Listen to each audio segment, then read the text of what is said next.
News, सच जरूरी है।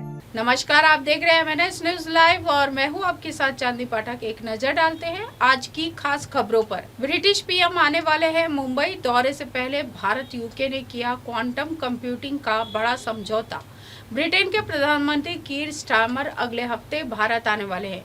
उनके इस दौरे से पहले भारत और ब्रिटेन ने कंप्यूटर के क्षेत्र में एक बड़ा समझौता किया है। भारत और यूके ने यह समझौता क्वांटम कंप्यूटिंग के क्षेत्र में किया है।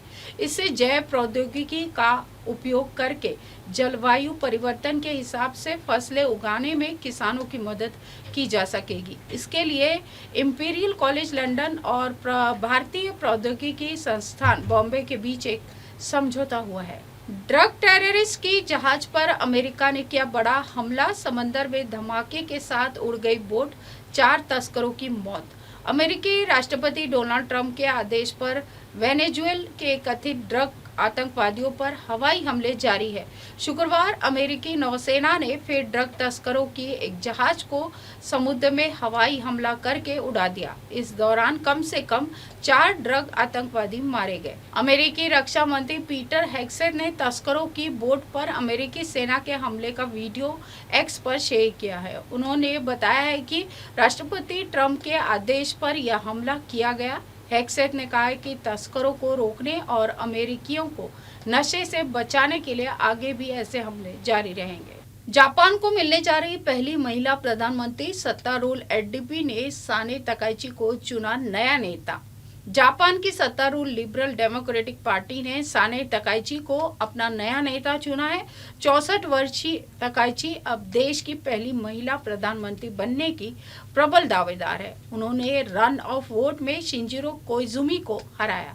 तकाइची पूर्व आर्थिक सुरक्षा मंत्री रही है और एलडीपी के दक्षिणपंथी धड़े से जुड़ी है। 15 अक्टूबर को संसद में होने वाले मतदान में जीतने पर वे शिगेरू हिशिबा की जगह लेंगी और हालांकि एलडीपी को बहुमत के लिए विपक्ष का समर्थन जरूरी हो। H1B वीजा के लिए 88 लाख रुपए का मामला शुल्क के खिलाफ अमेरिका में उठाया गया बड़ा कदम। अमेरिका में H1B वीजा आवेदनों पर लागू किए गए हैं 1 लाख अमेरिकी डॉलर यानी कि 88 लाख रुपए के शुल्क के खिलाफ बड़ा कदम उठाया गया है। स्वास्थ्य सेवा प्रदाताओं, धार्मिक समूहों, विश्वविद्यालय के प्रोफेसरों और अन्य व्यक्तियों के एक समूह ने शुक्रवार को इस फैसले के खिलाफ संघीय अदालत में मुकदमा दायर किया है। इस समूह ने आरोप लगाया कि राष्ट्रपति डोनाल्ड ट्रंप के प्रशासन की यह योजना नियोक्ताओं, श्रमिकों और संघीय एजेंसियों के लिए अराजकता पैदा कर रही है। डोनाल्ड ट्रंप के अल्टीमेटम पर झुका हमास गाजा पर कब्जा छोड़ेगा, बंधकों को करेगा रिहा।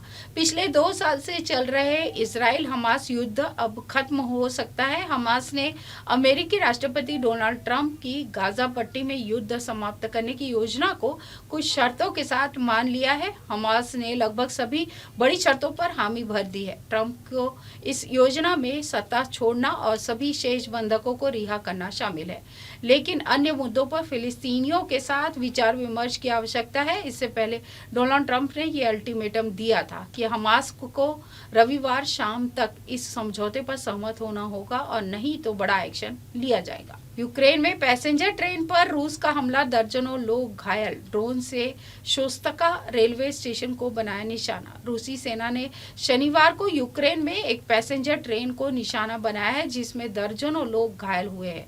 अधिकारियों ने शनिवार को बताया कि यूक्रेन के उत्तरी सुमी क्षेत्र में एक स्टेशन पर एक यात्री ट्रेन पर ड्रोन हमला हुआ है जिसमें दर्जनों लोग घायल हो गए हैं। यूक्रेनी राष्ट्रपति वोलोडिमिर जेलेंस्की ने टेलीग्राम पर लिखा है कि सुमी क्षेत्र के शोस्तका में रेलवे स्टेशन पर एक क्रूर रूसी ड्रोन हमला हुआ है।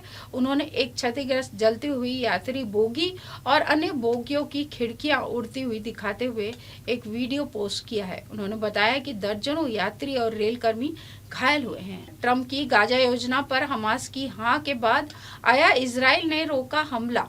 अब नेताओं की सेना उठाएगी ये कदम। अमेरिकी राष्ट्रपति डोनाल्ड ट्रंप की गाजा शांति योजना की शर्तों को हमास द्वारा स्वीकार किए जाने के बाद इजराइल का पहला बयान सामने आया है। इजरायली सेना ने शनिवार को बताया है कि वह योजना के पहले चरण के क्रियान्वयन और की तैयारियां तेज करेगी और इजराइल ने यह बयान तब तक दिया जब गाजा में युद्ध समाप्ति के लिए अमेरिकी राष्ट्रपति डोनाल्ड ट्रंप की योजना के कुछ बिंदुओं को हमास ने स्वीकार कर लिया है। सेना का कहना है कि इजरायली नेताओं ने एक योजना को लागू करने के लिए तेजी से कदम उठाने के निर्देश दिए हैं। POJK में हिंसक विरोध प्रदर्शन से घुटने पर आई पाकिस्तान सरकार 10 से अधिक मौतों के बाद किया समझौते का दावा।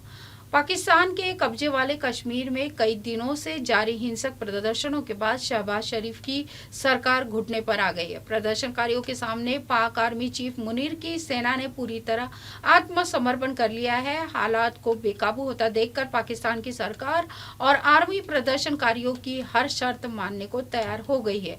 पाकिस्तान सरकार ने इस बीच दावा किया है कि उसने प्रदर्शनकारियों से आंदोलन खत्म करने को लेकर शनिवार को एक समझौता कर लिया है। तेहरान ने एक ही दिन में 6 लोगों को फांसी पर लटकाया। इजराइल ईरान युद्ध से जुड़ा है मामला।